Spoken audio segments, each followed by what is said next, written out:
ক্ষমতা গ্রহণের মাত্র ৪ মাসের মাথায় বিশ্বের অন্যতম পরাশক্তি চীন সফরে গিয়েছেন প্রধানমন্ত্রী তারেক রহমান। দেশটির সঙ্গে ১৩টি সমঝোতা সই স্বাক্ষর করেছেন। এর আগে গিয়েছিলেন মালয়েশিয়ায়। এবার সৌদি আরব সফরে যাচ্ছেন প্রধানমন্ত্রী। সৌদি যুবরাজ মোহাম্মদ বিন সালমান আল সৌদ তারেক রহমানকে আনুষ্ঠানিকভাবে আমন্ত্রণ জানিয়েছেন। একই সঙ্গে তিনি বাংলাদেশ সফরেরও আগ্রহ প্রকাশ করেছেন।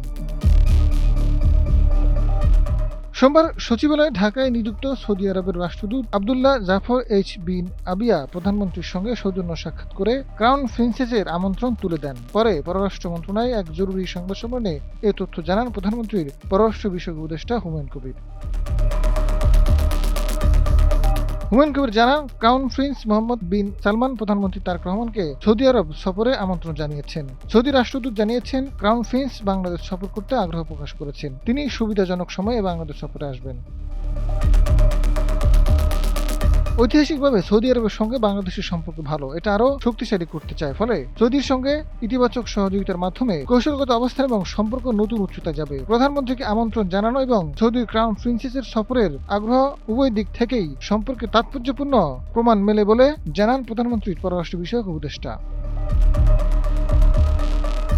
এদিকে প্রধানমন্ত্রী কবে নাগাদ সৌদি আরব সফরে যাবেন এমন প্রশ্নে হুমায়ুন কবির জানান, আমন্ত্রণ এসেছে, প্রধানমন্ত্রী আমন্ত্রণ গ্রহণ করেছেন, এখনো সিদ্ধান্ত হয়নি। এগুলো আলাপ আলোচনার মাধ্যমে ঠিক হবে। তবে গ্রীষ্মের পর হয়তো প্রধানমন্ত্রীর সফর হতে পারে।